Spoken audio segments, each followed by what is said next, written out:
33% atau 0,33 kali menjadi 0,22 kali. Ini menunjukkan bahwa AKR is a stable, low risk, and very strong business model yang terus menghasilkan profit yang baik meskipun ada volatilitas baik di dalam economic development maupun di dalam pandemi. Mungkin juga perlu diketahui bahwa selama 5 tahun kita telah berinvestasi 3,5 triliun di JIP, di mana JIP memiliki lahan lebih dari 1.250 hektar yang siap jual. Ini ke depan, 5-8 tahun ke depan kita percaya ini akan menghasilkan profit growth sekitar 12-15% dalam hal monetisasi. 3,5 triliun kita invest untuk infrastruktur kita dan juga untuk pengembangan stasiun pompa bensin network bersama partner kita BP dari Inggris. Jadi kami percaya dalam 5-8 tahun ke depan kami masih bisa bertumbuh earning per share sekitar 12-15% per tahun karena monetisasi daripada aset-aset yang telah kita investkan ini. Dan kita ke depan juga tidak ada rencana untuk right issue. Karena kenapa? Karena debt to equity kita kuat sehingga borrowing capacity kita masih tinggi dan aset-aset yang sudah kita investasikan bisa dimonetisasi sehingga tidak memerlukan dana dari shareholder lagi. Yang ketiga, kita juga percaya bahwa return on investment kita, return on equity kita masih akan cukup baik ke depannya.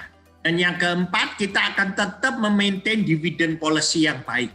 Dengan peningkatan profit tahun 2020, kami juga berencana meningkatkan dividen kami untuk tahun 2020.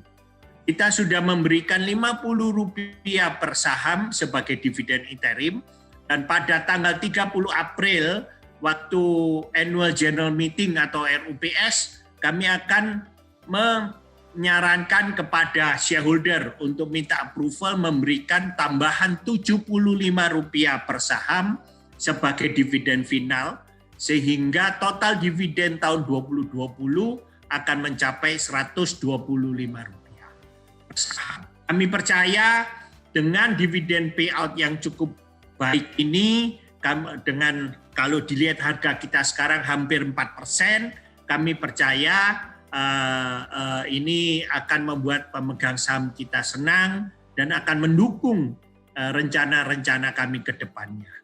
Dan kami percaya dengan balance sheet yang kuat, dengan growth yang kuat, ini akan baik untuk para stakeholder kami. Demikian mungkin saya sekarang serahkan ke Suresh untuk dapat meneruskan presentasinya, dan saya juga look forward ke question and answer later on. Terima kasih, selamat sore. Silakan Suresh. Ya Pak, terima kasih Pak Haryanto. Ya. Seperti tadi Pak Haryanto sudah jelaskan mengenai performance AKR Koperindo di tahun 2020 dan yang 5 tahun yang terakhir yang cukup kuat dan juga stabil ya, selalu di beberapa kondisi termasuk ya seperti di COVID atau mungkin sebelumnya harga minyak naik terus. Saya mau sedikit menjelaskan dulu gimana itu AKR bisa bisa lakukan strategi yang bisa ride through any of these sort of cycle lah. Dan juga saya mau jelaskan juga ke depan kira-kira prospek AKR gimana. Seperti Pak Haryanto bilang, AKR saya bisa bilang adalah perusahaan yang sediakan infrastruktur logistik dan supply chain untuk konsumen seperti industrial customer, retail customer, dan juga sekarang di JP yang efisien dan juga lengkap. Dulu AKR Koperindo itu namanya Aneka Kimia Raya, waktu itu kenal sebagai perusahaan yang distribusikan bahan kimia. Itu perusahaan sekarang sudah hampir 60 tahun ya, dan sudah ada banyak experience di beberapa cycle juga. Penting adalah gimana bisa sediakan logistik dan rantai pasokan yang bisa supply barang baku seperti chemical, itu yang bahan baku untuk produksi berapa produk, juga untuk energi seperti BBM, untuk semua customer selain industrial sekarang juga di retail. Itu penting untuk negara seperti Indonesia yang mana cost logistik yang tinggi dan mungkin kita semua tahu investasi di pelabuhan, di logistik sangat minim dan juga ini menjadi satu challenge untuk banyak perusahaan. AKR sebagai perusahaan dari 60 tahun sudah sediakan logistik yang efisien, yang bisa buktiin dan juga sudah expand terus ya untuk service all our customer requirement. Next slide. Ya, ini adalah satu penjelasan kenapa itu relevan untuk KKR bisa masuk di bisnis seperti logistik. Seperti Indonesia kita tahu adalah negara kepulauan dengan 17.000 pulau dan sangat penting untuk bisa sediakan logistik dan supply chain yang bisa bantu semua industri untuk turunin cost logistik. Cost logistik di Indonesia paling tinggi di ASEAN dan perkiraan itu adalah biaya logistik bisa menumpuk sampai 24% dari PDB. Ini AKR sebagai perusahaan juga bantu untuk turunin cost logistik. Selain dari logistik untuk bahan kimia atau BBM, sekarang nanti saya jelaskan gimana proyek seperti Java Integrated Industrial and Port Estate atau JIPE bisa juga bantu untuk turunin cost biaya logistik dan bantu banyak perusahaan-perusahaan yang mau invest di Indonesia. Next slide. Seperti tadi Pak Haryanto sudah jelaskan, AKR selama 60 tahun sudah bangun infrastruktur logistik yang sudah ada di semua pulau-pulau di Indonesia, mulai dari Surabaya waktu kita mulai operation. Sekarang di Jawa sudah ada Ciwandan, sudah ada Jakarta, Bandung, Semarang. Kita juga ada terminal-terminal di Bali. Di Sumatera kita ada di Medan, Palembang, Lampung. Dan mulai dari tahun 2009 waktu mulai bisnis batubara sudah mulai AKR sudah masuk ke bisnisnya di batubara untuk supply BBM ke perusahaan-perusahaan batubara juga mining. Kita mulai dengan proyeknya ada satu pelabuhan namanya Stagen di Pulau Laut. Tapi kita juga bangun banyak infrastruktur seperti pelabuhan sungai yang mana bahan baku seperti BBM bisa supply ke mining customer seperti di Melak atau Buntok atau Banjarmasin. Semua itu kita pakai self-propelled low and barge untuk deliver produk-produk ke konsumen. Dan kita juga sekarang sudah buka terminal di Bitung, mana kita lihat ada banyak prospek mining seperti nikel, gold, copper di Sulawesi, dan kita juga supply perusahaan seperti di Papua juga. Dengan ini kita bisa lihat AKR sebagai perusahaan sudah punya backbone atau infrastruktur yang strategis dan juga lengkap dan agak susah untuk replicate. Kenapa? Kita tahu mau dapat tanah di pelabuhan atau mau bangun infrastruktur seperti ini sangat susah dan juga butuh investasi yang besar. Dalam waktu 60 tahun AKR sudah bangun infrastruktur yang bisa bantu untuk supply barang-barang BBM dan juga bahan kimia dan semua produk ke consumer kita. Next slide. Tadi Pak Haryanto bilang, kalau untuk operation seperti AKR yang mungkin kita harus setiap hari deliver bahan baku, kimia, atau mungkin ke BBM, harus kita control end-to-end. Untuk ini kita sudah invest di IT platform atau infrastruktur untuk IT yang bisa monitor setiap produk atau setiap consignment yang kita kirim sampai di customer atau dari supplier sampai ke kita, dan juga on time, real time bisa monitor semua inventory yang ada di AKR. Kita juga dari tahun 2010 udah percaya dari pemerintah untuk distribusi BBM bersubsidi. AKR sebagai perusahaan yang swasta yang pertama selain Pertamina yang masuk untuk bisnis BBM bersubsidi juga invest di infrastruktur IT yang mana setiap liter yang kita jual ke konsumen seperti satu motorcycle atau mobil atau siapa, nomor plat sudah catat dan langsung sudah lapor ke kementerian untuk dapat subsidinya. Dengan ini investasi IT itu penting untuk operation seperti AKR punya itu, dan kita tetap mau invest untuk new normal atau new order yang setelah COVID. Next slide. Ya, segmen bisnis AKR mungkin bisa lihat, ada kimia industri, ada BBM, juga ada retail, atau mungkin sekarang kita masuk ke pelabuhan atau kawasan industri. Itu semua terkait dengan infrastruktur logistik. Semua adalah core kompetensinya AKR, itu adalah logistik dan infrastruktur. Kenapa perusahaan-perusahaan dari asing ya, termasuk BP atau Petronas atau mungkin Vopak atau siapapun mau kerjasama atau mau jadi joint venture partner kita, itu adalah kita yang memiliki infrastruktur logistik yang butuh konsumen. Untuk ini kalau kita lihat bisnis AKL ya diversify, tapi semua adalah terkait dengan infrastruktur logistik dan supply chain. Itu yang mungkin kita bisa jelaskan. Next slide. Kalau kita lihat yang tadi Pak Arianto juga sudah sampaikan ini, dalam waktu mungkin 5 tahun atau 15 tahun terakhir, AKR tetap sudah grow di pendapatan, juga di laba bruto dan laba neto, dan terus sekarang kita bisa lihat return on equity, return on asset, sekarang mulai again come back to levels of 11%, 12%. Kita dalam waktu 5 tahun terakhir sudah invest banyak di perusahaan proyek-proyek selain dari GP, juga di retail dan semuanya. Nanti ke depan kita bisa lihat dalam waktu 3-5 tahun, ini adalah waktunya untuk panen dan juga kontribusi dari semua strategic investment kita tetap bisa grow. Next slide. Saya mau sedikit menjelaskan dulu gimana model bisnisnya. Mungkin banyak teman-teman udah kenal dengan AKR, berapa orang belum. Seperti tadi kita bilang, AKR dalam waktu 15 tahun, tetap growth-nya kita lihat itu double digit. Waktu itu kita lihat banyak trade cycle lah. Mungkin harga minyak naik turun, chemical naik turun, demand-nya mungkin udah hampir kontraksi dan semua. Tapi kenapa AKR sebagai perusahaan bisa tetap grow dan bisa deliver superior result? Itu adalah business modelnya AKR. Sedikit mau jelaskan dulu gimana. Kalau di kimia dasar, AKR cuma fokus untuk bulk. Kita nggak mau 100 produk atau 200 produk. Kita cari produk-produk cuma 10. Yang karakteristiknya apa? Itu adalah raw material atau bahan baku. Ini adalah bulk, curah atau kering, yang susah untuk mudah bakar dan susah untuk handle. Dan juga bisnis yang kita di kimia dasar, itu adalah 75% adalah berbasis komisi.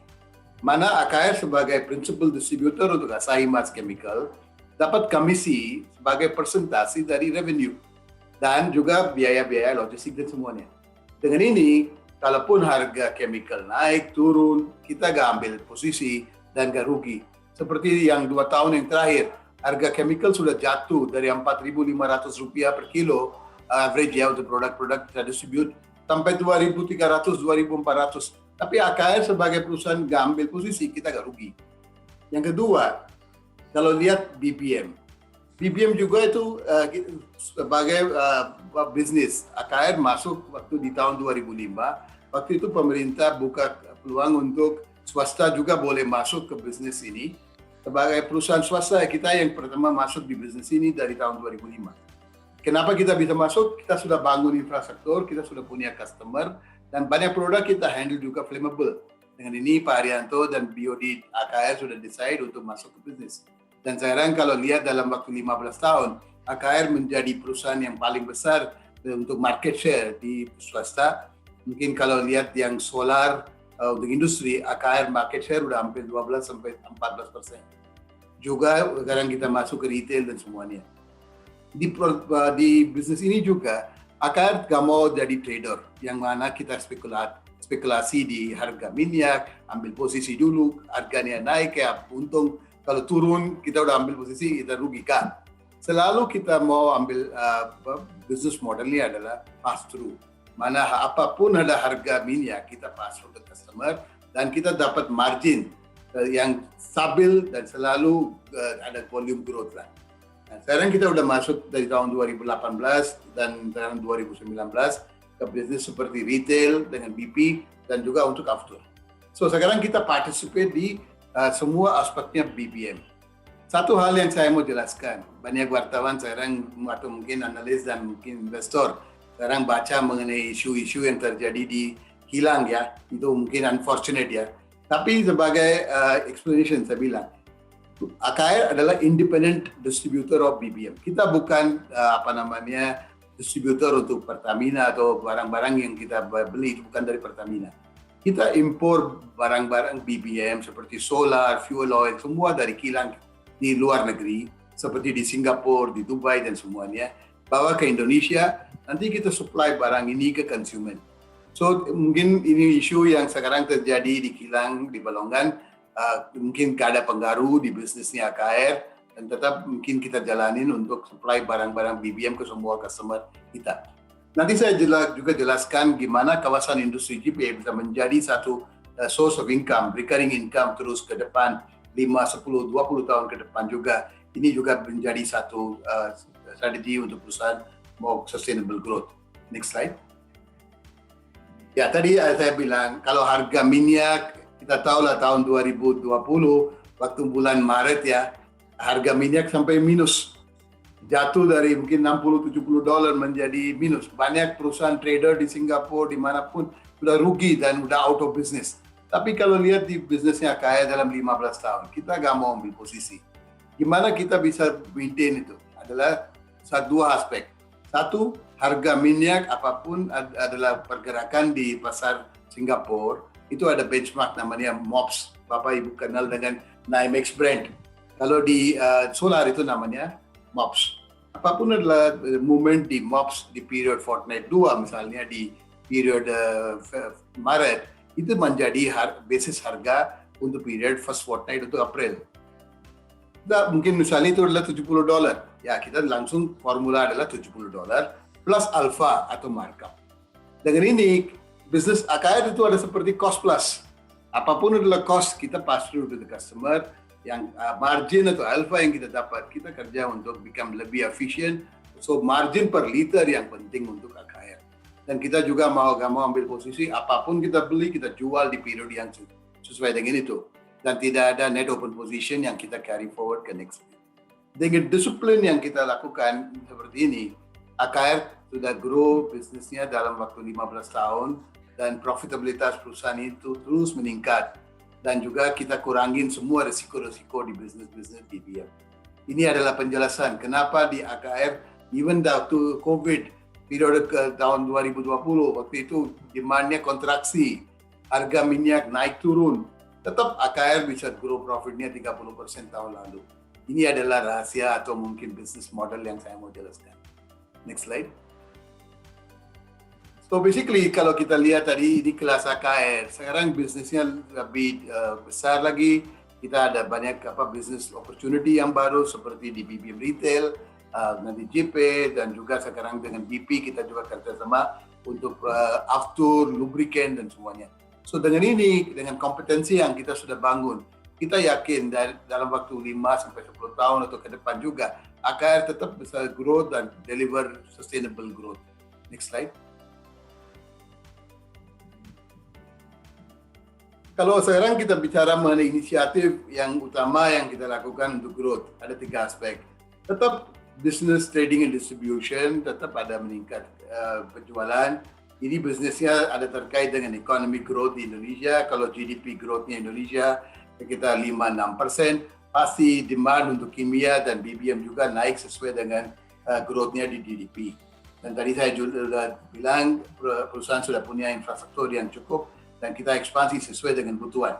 Kalau untuk retail dan aviasi ada banyak prospek, dan juga kalau di aviasi Aftur AKR punya joint venture dengan BP, itu perusahaan Dirgantara Petro Indoraya, ini dapat INU. Cuma satu perusahaan yang swasta yang dapat INU untuk distribusi Aftur. Dan kita juga sekarang udah mulai operation di Sulawesi dan juga di Cibubur. Dan sekarang kawasan industri, ada banyak good news juga. Satu, penjualan tanah sudah mulai baik. Baru di bulan Maret kita sudah tanda tangan dan sudah jual tanah 14,1 hektar dari target kita 30-35 hektar tahun ini. Dan juga proses KIK sudah hampir ke final stage. Mudah-mudahan dalam waktu dekat itu bisa juga dapat. Nanti saya jelaskan benefitnya dari KIK ini apa. Next slide. Perusahaan seperti AKR tadi saya bilang dalam waktu 60 tahun kita sudah bangun infrastruktur, sudah kasih logistik dan semua. So, itu penting untuk negara seperti Indonesia dan ini adalah kontribusi yang besar dari AKR. Pak Arianto tadi sudah jelaskan dalam waktu 5 tahun kita sudah invest lebih dari 7 triliun pakai uang sendiri, gak banyak dari pinjaman. Ini semua dari cash internal. Juga kita selalu adalah taxpayer yang di kategori paling tinggi. Dalam waktu 5 tahun kita sudah bayar lebih dari 18 triliun sebagai pajak ke negara dan juga sekarang dengan bisnisnya BBM juga selain ke industri kita juga dari 2010 bantu pemerintah untuk supply BBM bersubsidi dan juga kalau Bapak Presiden minta semua orang di Indonesia bisa dapat BBM dengan satu harga. Ini juga kita partisipasi. Dengan semua ini pasti kita lihat itu kontribusi dari AKR ke Indonesia sangat besar dan juga kita tetap bangga untuk serve Indonesia. Next slide. Saya mau jelaskan mengenai JIPE. JIPE apa itu? Java Integrated Industrial and Port Estate. Ini bedanya apa antara JIPE dengan kawasan industri lainnya? Kalau JIPE ini adalah kawasan industri yang strategis, yang ada lengkap, termasuk pelabuhan dengan kedalaman sampai minus 14 meter, minus nanti mau jadi ke minus 16 meter, dengan luasannya 400 hektar.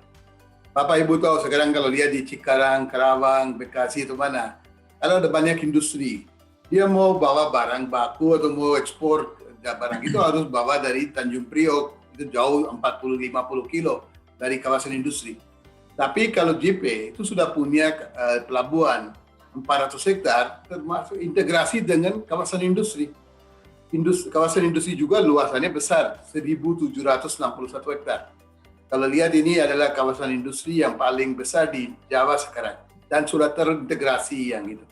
Ini adalah kerjasama antara Pelindo 3 dengan AKR.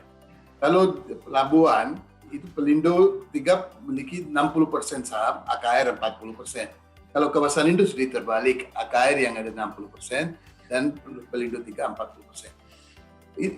Konsep ini, Pak Arianto sudah jelaskan berapa kali di forum-forum yang bilang, ini adalah contoh yang pakai seperti negara seperti China, Thailand, di mana semua kawasan industri selalu sudah punya pelabuhan, sudah punya utilitas, sudah punya infrastruktur termasuk jalan tol, kereta api, dan semuanya yang bisa turunin cost logistik dan menjadi satu magnet untuk banyak investor bisa masuk ke Indonesia, ke negara untuk investasi.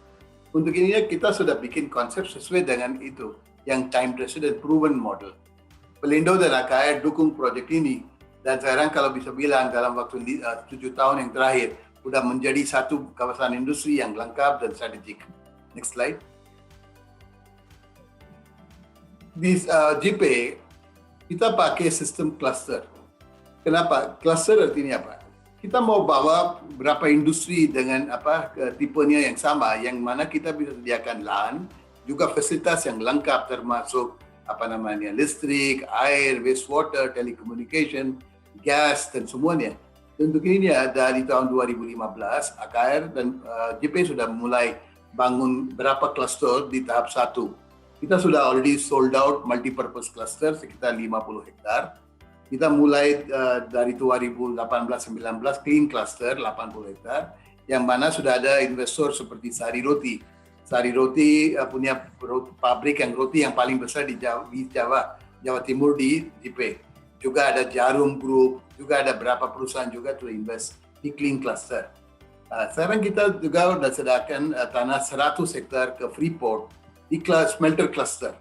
Ini juga adalah cluster yang tanah yang besar yang sudah kasih ke proyek smelter, dan proyek ini sudah dari tahun 2019 sudah mulai bayar lease income ke JIPE sekitar $7,7 juta per tahun. Dan ke depan kita juga mau sediakan semua fasilitas untuk proyek. Selain itu, jika kita mau bangun sekarang liquid cluster, ada multi-purpose cluster, kita punya lahan 1.760 hektar. Dari situ 1.300 sudah acquired. Dan kita ada banyak tanah yang kita mau jual. Project JIPE, bisnis modelnya adalah seperti tadi Pak Arya bilang, kita nggak mau right issue atau cari banyak pinjaman. Proyek-proyek seperti ini, investasi 6 triliun sudah invest dari Pelindo dan AKR. Sekarang ke depan kita mau bangun utilitas, mau bangun semua fasilitas. Itu semua pakai jualan revenue dari cash flow dari jualan tanah. Nanti kita invest kembali ke proyek ini. So proyek ini bisa menjadi satu kawasan industri yang terintegrasi dan lengkap tanpa ada pinjaman besar-besar atau cari dana dari shareholder. Ini adalah satu business model yang kita lakukan. Next slide. Tadi saya bilang selain dengan tanah, kita juga sediakan listrik, air, gas, telekomunikasi, termasuk air limbah, dan sekarang yang tol Krian, Legundi, Bundar, Manyar sudah hampir 95% sudah selesai. Nanti mudah-mudahan di tahun 2021 atau 2022 sudah ada langsung koneksi dari JP ke jalan tol. Pemerintah juga sudah approve untuk feasibility study untuk link JP dengan kereta api. Dengan ini kita sudah lengkap, sudah ada pelabuhan laut, sudah ada kereta api, jalan tol, dan sediakan semua fasilitas untuk customer kita, so bisa menjadi kawasan industri yang paling canggih. Next slide. Sekarang kita sudah Pelindo 3 dan AKR juga sudah mulai luasan jeti pelabuhan. Misalnya ini capacity yang dulu kita bangun 1,6 juta, udah hampir full, dan sekarang kita mulai ekspansi dan kapal-kapal yang besar hampir 100,000 deadweight ton bisa sandar di sini. Kalau di Tanjung Perak di Surabaya itu cuma bisa sandar 25,000 sampai 30,000. Dengan kedalamannya minus 14 meter, ini pelabuhannya bisa handle kargo untuk kapal-kapal besar. Dengan ini kita bisa kurangin logistik cost juga. Next slide. Project JP tadi sekarang bisa dilihat di balance sheet neraca AKR, hampir 27% dari aset AKR adalah di JP. Dan ini 6 triliun yang kita invest dalam waktu 7 tahun. Itu semua dari equity.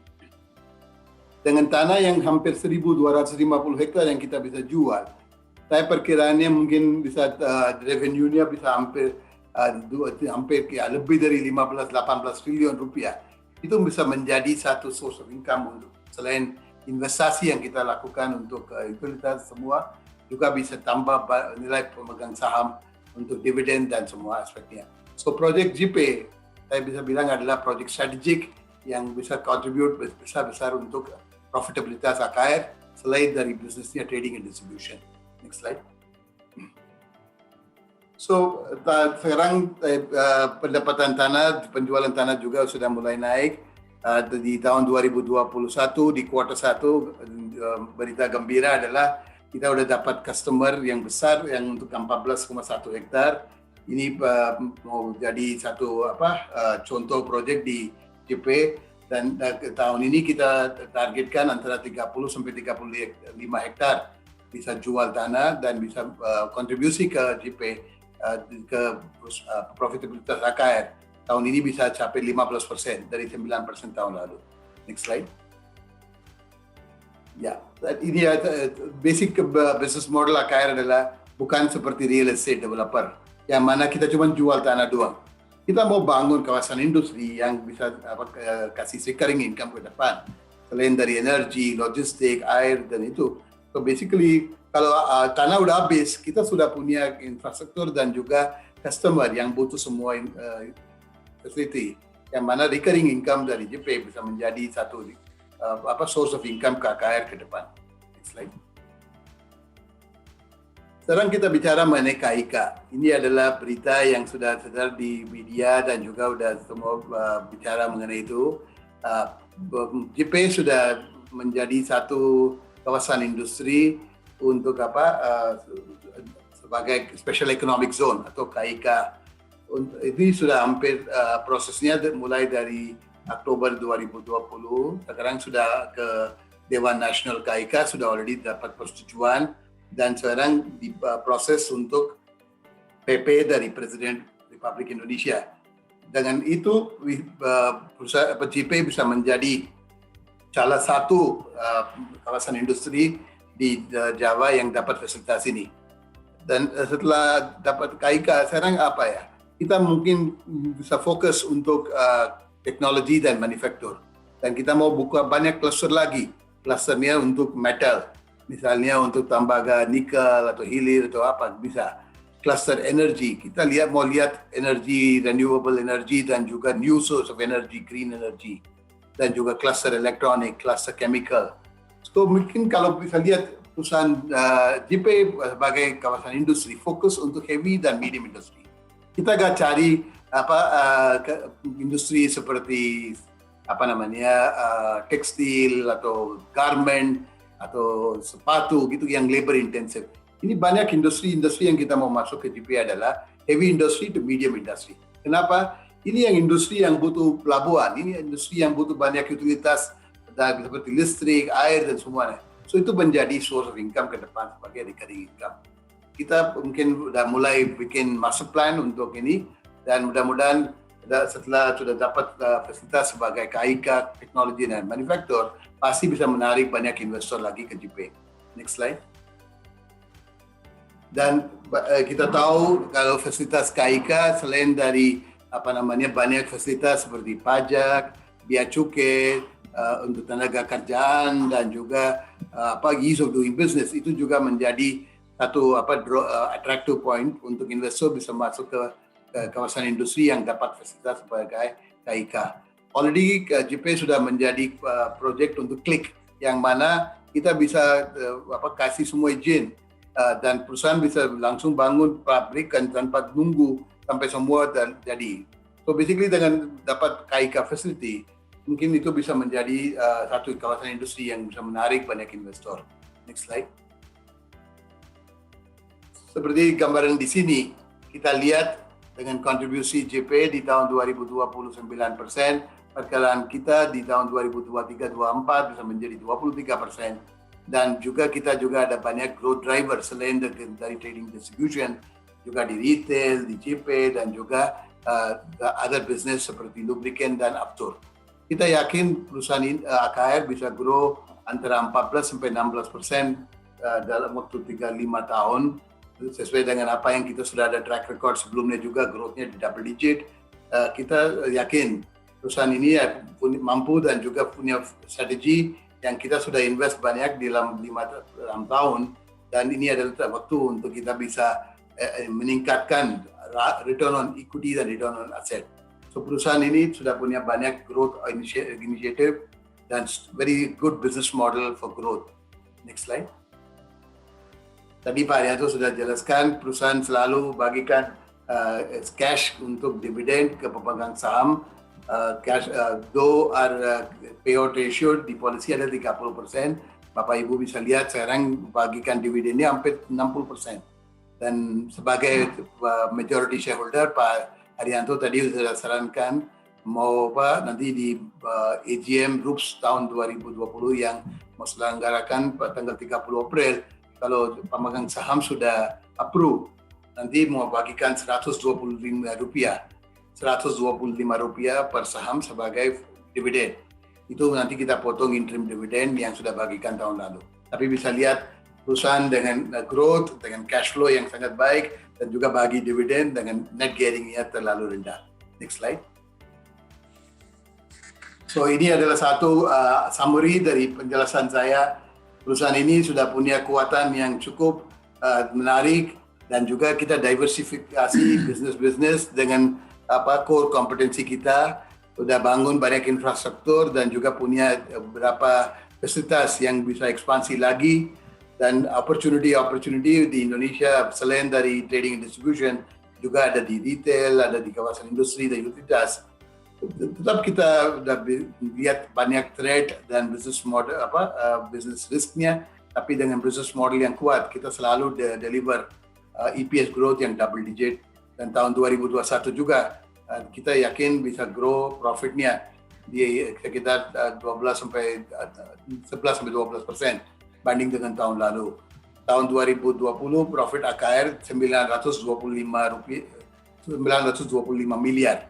Kalau tadi saya bilang 10-12% aja, pasti tahun ini kita perkiraan profitnya bisa lebih dari 1 T.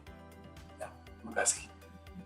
mungkin boleh ditambahkan kuartal 1 ini karena ada penjualan lahan sebesar 14 hektar di JP, mungkin kuartal 1 performance daripada AKR akan mencapai salah satu quarterly profit yang tertinggi ya, karena penjualan tanah yang cukup signifikan dari JP.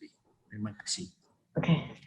Terima kasih Bapak Haryanto dan juga Bapak Suresh Pambu. Namun sebelum kita masuk ke Q&A, dari pihak Akra sendiri akan menyajikan video ya. Para pemegang saham, investor, analis, dan bankir yang saya hormati, salam sejahtera. Dengan gembira saya memberitakan bahwa kinerja AKR Corporindo Tbk di tahun 2020 ini sangat cemerlang.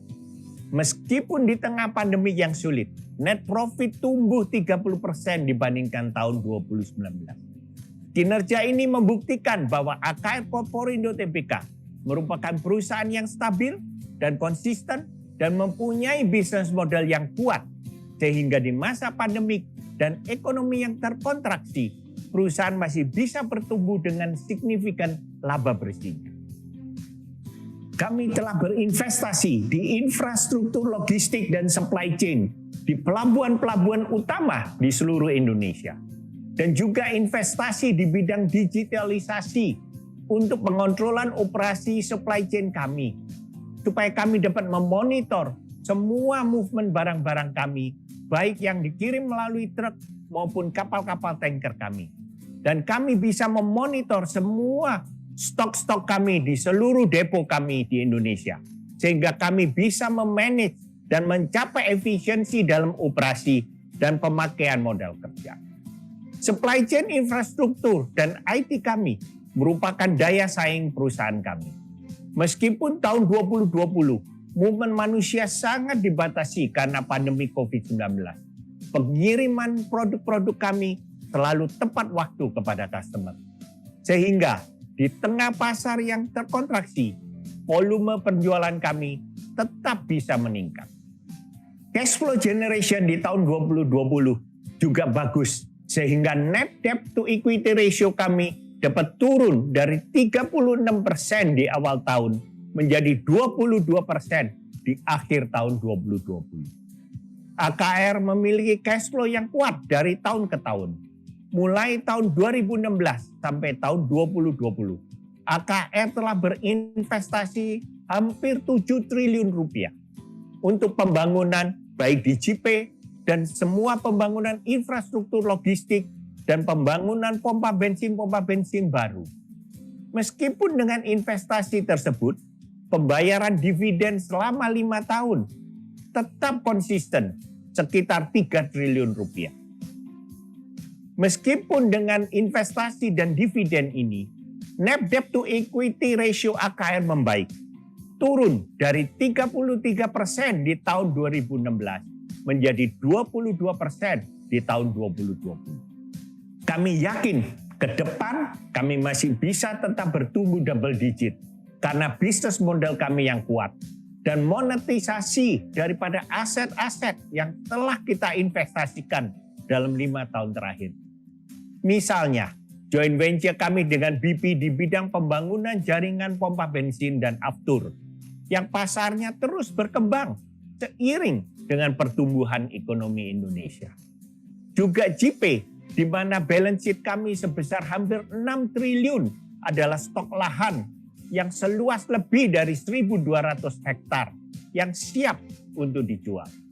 Aset-aset ini bisa dimonetasikan dalam 5-8 tahun ke depan. Sebagai contoh, JP di kuartal pertama 2021 telah berhasil menjual lahan sebesar 14 hektar. Sehingga kami yakin di kuartal 1 2021, profit AKR Corporindo Tbk akan mencapai salah satu quarterly profit yang tinggi. Dengan Undang-Undang Cipta Kerja dan juga KEK status, JP akan menjadi kawasan industri yang menarik, baik bagi domestic investors maupun investors asing. Kami yakin kenapa JP bisa bersaing dengan kawasan industri lainnya di ASEAN. Karena yang pertama, JIPE saat ini merupakan satu-satunya kawasan industri yang terintegrasi dengan pelabuhan laut dalam dan juga terintegrasi dengan utilitas seperti pembangkit listrik, supply fresh water, waste management, maupun logistik center yang akan dapat menurunkan biaya logistik maupun biaya produksi para tenant kami. Yang kedua, JIPE juga telah memiliki fasilitas AMDAL sehingga kebanyakan pabrik hanya perlu membuat UKL dan UPL. Ini akan mempermudah mendapatkan izin lingkungan. Yang ketiga, JIPE memiliki fasilitas klik sehingga investor bisa langsung membangun fasilitas pabriknya sambil mengurus izin-izin lainnya untuk dapat diselesaikan sebelum pabrik berproduksi. Yang keempat, JIPE memiliki lahan yang luas di mana kami telah membebaskan lebih dari 1.200 hektar dari izin kami yang seluas 1.800 hektar. Sehingga pabrikan bisa membawa semua supply chain-nya ke dalam kompleks untuk menurunkan biaya produksi. Yang kelima, dengan waktu kita mendapatkan status KEK, maka akan lebih banyak lagi keuntungan lainnya. Sehingga kami percaya ditambah dengan fasilitas Undang-Undang Cipta Kerja, maka JIPE akan dapat bersaing dengan kawasan-kawasan industri lainnya di ASEAN. Sehingga kami dapat berkontribusi untuk menarik lebih banyak investor asing ke Indonesia. Karena cash flow kami bagus dan profit 2020 juga meningkat double digit, maka kami berencana untuk memberikan dividen per saham tahun 2020 juga meningkat double digit seiring dengan profit perusahaan. Kita harapkan pemegang saham kami bisa senang dengan peningkatan dividen per saham ini dan akan terus mendukung usaha-usaha kami ke depan. Kami juga berterima kasih kepada semua karyawan kami yang telah bekerja keras memajukan perusahaan dan juga dukungan para stakeholders lainnya seperti pemerintah Republik Indonesia dan para customer dan supplier serta komunitas dan masyarakat di mana kami beroperasi. Terima kasih, salam sehat selalu, Tuhan memberkati kita semua. Terima kasih pihak Akra telah men-share video. Sebelumnya kita memasuki Q&A, saya mau congrats dulu buat Pak Haryanto dan juga Pak Suresh Famboo atas good earnings in 2020 ya Pak. Sebelum saya memberikan pertanyaan dari audiens yang ada di sini, saya mau memberikan pertanyaan dari saya sendiri dulu. Pertanyaan saya adalah, yang pertama adalah dengan story pemulihan ekonomi di tahun 2021 dan distribusi vaksin yang diharapkan akan berhasil di tahun 2021, baik untuk salah satunya adalah kawasan industri JIPE itu sendiri ya Pak. Di tahun 2020, JIPE berkontribusi sebesar 9% dari total gross profit-nya Akra.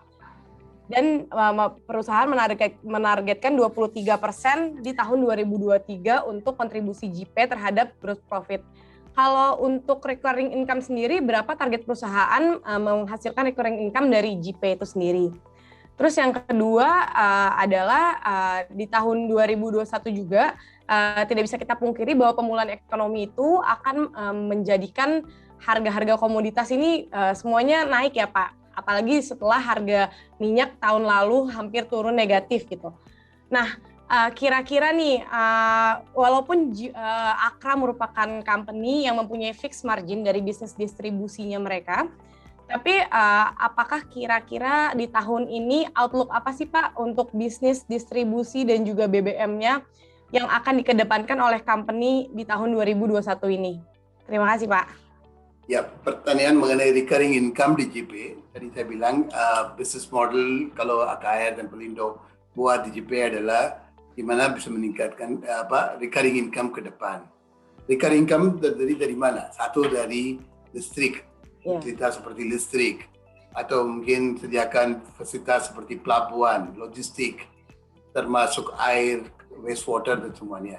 Kalau listrik, sekarang JIPE sudah memiliki punya izin sampai 515 megawatt, 515 megawatt yang kita langsung bisa produksi dan bisa supply ke customer, bukan dari PLN. Itu produk pembangkit listrik di JP langsung supply ke customer. Kita perkiraan kalau semua stage 1, 2, 3 di JP bisa selesaikan, jumlah listrik yang butuh di JP bisa sampai 1,3 gigawatt. 1,3 watt. So basically AKR dan mau lihat gimana ada permintaan dari customer tertentu. Sesuai dengan itu kita meningkatkan yang fasilitasnya di pembangkit listrik. Seperti sekarang kita sudah punya pembangkit listrik 23 megawatt, yang mana harga yang kita charge ke customer sesuai dengan dengan quality power yang bagus, sesuai dengan PLN atau sedikit itu. So yang kedua nanti perusahaan-perusahaan seperti minta pelabuhan, dia mau bawa barang-barang, itu semua bisa contribute ke recurring income ke depan.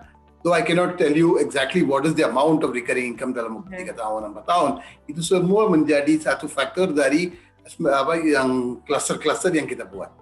Alright. Tadi saya bilang kan kita nggak mau cari customer yang mau untuk sepatu atau garment, itu nggak butuh banyak listrik, nggak butuh banyak pelabuhan gitu. So basically the right mix of customer can contribute to the increasing recurring income ke depan itu. Tapi itu bisa signifikan kalau kita lihat dalam waktu 5-10 tahun. Waktu tanah-tanah udah habis jual ya, mungkin yang income dari JP adalah recurring income dari utilitas dan fasilitas semua ini. Yang kedua tadi Bu bilang juga sangat very important question juga, banyak orang tanya terus kalau harga komoditas atau mungkin BBM atau itu naik turun, impact-nya ke AKR gimana? You're right, tadi bilang ini bisnisnya AKR itu stable margin, rupiah per liter atau persentase dari harga. Pendapatan AKR bisa naik turun sesuai dengan harga komoditas. Seperti tahun lalu, harga komoditas turun drastis. So basically pendapatan AKR turun, tapi marginnya AKR tetap naik. So kalau lihat yang bisnisnya AKR, itu pendapatan adalah satu angka, itu banyak signifikan. Banyak yang kita harus lihat adalah laba kotornya berapa, laba dari operation berapa, ya, dan volume yang kita delivernya berapa. So basically AKR business modelnya sudah time tested, kita nggak mau ambil risiko harga. We always use formula based pricing untuk BBM, commission based untuk chemical dan other product. Dan itu harganya naik turun, kita lihat di dalam waktu 15 tahun harganya udah mungkin dulu $60, naik sampai $140, turun ke $15 di tahun 2016 juga. Di tahun 2020 sampai minus ya. So, dengan semua siklus ini, AKR business modelnya sudah uji coba dan udah proven. Kita nggak mau ambil speculative thing. Banyak orang juga tanya, waktu harga turun ke minus, kenapa nggak beli banyak dan taruh barang? Itu risiko. Kita nggak mau ambil risiko. Banyak trader-trader seperti di Singapura ambil banyak risiko trading dan juga udah tutup. Tapi AKR nggak mau. Itu kita nggak ada paper trading. Selalu kita beli sesuai dengan apa yang kebutuhan dan juga deliver profitabilitas dengan biaya-biaya yang juga kita kurangin. Oke, terima kasih Pak Suresh. Saya ada satu pertanyaan terakhir sih Pak. Tadi disebutkan bahwa di kuartal 1 2021 akan menjadi salah satu kuartal dengan very good earnings ya. Karena ada gain on sales dari lahan di JP. Kalau misalnya boleh tahu nih Pak, kira-kira di kuartal 1 itu menyumbang berapa persen dari total full year earnings AKR sendiri? Kalau misalnya boleh tahu. Ya, biasa kuartal 1 kita lihat yang bisnis AKR apa, itu banyak yang jualan BBM kan. Ya. Kalau jualan BBM banyak ke industri mining dan itu. Kalau seperti tahun ini juga ada banyak banjir di Kalimantan, hujan gitu kan. Dan biasanya mining activity selalu pick up di kuartal 2 dan kuartal 3. Ya, tahun ini juga sama. Mungkin jualan BBM sesuai dengan tahun lalu ya, penjualan BBM volumenya kira-kira sama. Tapi tahun ini bonusnya adalah kita ada jualan tanah yang 14,1 hektar. Perkiraan saya, kontribusi untuk gross margin itu bisa sampai 150 miliar. Oh, oke Pak. Ya, itu aja. So basically itu saya kasih gambaran. Kenapa kita bilang ini ada uplift-nya dari penjualan lahan itu. Tapi tahun ini kita perkiraannya ada 30 sampai 35 hektar tanah. Oke. So dengan itu kalau kita momentumnya kita tetap maintain di quarter 2, quarter 3 dan quarter 4, pasti kontribusi dari GP untuk overall profitabilitas AKR meningkat terus. Oke. So basically tahun ini tadi saya bilang bisa growth-nya bisa double digit juga. Kalau banding dengan quarter 1 tahun 2019 atau quarter sebelumnya, tahun ini ada penjualan lahan yang besar yang kontribusi juga sangat besar. Oke. Ya, terima kasih Pak. Oke, sekarang saya akan bacakan beberapa pertanyaan dari audiens di sini ya Pak. Banyak banget yang nanya mengenai volatilitas Akra terhadap harga minyak. Tadi sudah dijelaskan bahwa Akra itu tidak berpengaruh karena mereka stable margin ya teman-teman. Selamat sore. Bagaimana inovasi Akra dalam mengantisipasi adanya perubahan dari bahan bakar minyak ke listrik untuk mobil listrik di masa depan? Akankah hal ini berdampak signifikan terhadap Akra? Ya, ini satu question sangat menarik juga. Makanya begini, sekarang bisnisnya BBM untuk kontribusi ke AKR itu hampir 70%. Dan sekarang kita masuk ke bisnisnya SPBU, mana kita jual produk seperti RON 92, RON 95, BP, apapun yang produk dengan active technology dan itu ya. Kita ada rencana untuk buka mungkin 350 gerai pompa bensin dalam waktu 10 tahun. Tapi kita juga udah pikir dengan BP gimana untuk new energy. Kita tahu sekarang bisnisnya, sekarang pemerintah juga push untuk nikel baterai dan juga electric vehicle ke depan, mana kita kurangin konsumsi BBM dan juga contribute untuk environment. Partner kita BP sudah itu adalah pioneer dan juga market leader kalau bicara EV. Kenapa? BP sudah akuisisi perusahaan namanya BP Charge Master dan punya banyak charging station di Eropa, di Amerika, di China, di mana itu. Dia punya teknologi mana siapapun mau charging di pompa bensin atau SPBU langsung sediakan semua fasilitas lengkap. Dan kalau mau charging baterai seperti Tesla atau mungkin mobil itu ya, itu sekarang butuh sekitar 30-40 menit. Tapi sekarang ada banyak teknologi lagi yang bisa kurangin ini. Tapi itu butuh sediakan listrik dengan dayanya hampir 150 kW. Itu nggak bisa charging di rumah. Masalahnya kalau mau coba cepat ya dengan itu, mungkin bisa konslet dan bakar. So, intinya kita tetap minta charging station di yang seperti di SPBU. SPBU yang kita bangun sekarang dengan BP, lengkap dengan fasilitas termasuk untuk fuel, juga mungkin nanti depan bisa charging point, dan juga kasih gerai seperti minuman dan makanan dan juga seperti Alfamart dan semua. Waktu orang mau charging ya, dia mungkin shopping dulu atau mungkin minum dulu kopi dan semua. So itu adalah satu business model seperti BP sudah lakukan di Eropa ya, seperti dengan Marks & Spencer dan semua. Satu lagi ada teknologi yang mana bisa swap baterai. Orangnya datang ke SPBU langsung atau mungkin tempatnya yang mungkin bisa swap baterai, ya itu baterainya ambil masukin baterai baru. So ini juga adalah satu business model yang BP sudah implement dan sudah take. Dan ini adalah satu konsep namanya advanced mobility. Ke depan itu konsepnya kita mau bawa juga ke Indonesia, yang mana waktu jumlah mobil electric vehicle tambah terus, pasti kita juga sediakan banyak facility untuk charging station. Terima kasih Pak Sures. Jadi konklusinya adalah sebenarnya Akra juga sudah mengantisipasi perubahan teknologi ini dengan menyediakan gerai-gerai EV baterai charging nantinya gitu ya, di setiap charging station yang ada. Oke, ini ada pertanyaan juga. Dengan kontribusi efisiensi yang meningkatkan margin laba usaha sebesar 2,1% pada tahun 2020, bagaimanakah rencana efisiensi yang akan dilakukan ke depannya? Mungkin yang presentasi net margin ke depan pasti meningkat ya. Kenapa? Selain dari growth-nya dari bisnisnya trading and distribution, sekarang kontribusi dari GP juga meningkat. Kalau lihat di marginnya di trading and distribution ya, itu antara 5-5,5%. Okay. Kalau penjualan yang dari GP, termasuk tanah dan juga utility dan recurring income, net marginnya bisa sampai 30-35%. So dengan kontribusi GPA bisa menjadi lebih besar ke kontribusi di profit AKR, pasti net margin AKR, operating margin AKR, gross margin AKR terus meningkat. Sekarang mungkin 7,1% adalah operating margin. Dengan penjualan tanah seperti bisa lihat nanti di kuartal 1 waktu kita penjualan tanah di 41 hektar, pasti operating marginnya meningkat lagi. Dan juga kita juga sekarang mau kerja untuk banyak efisiensi dan juga cari bisnis-bisnis dengan marginnya lebih tinggi.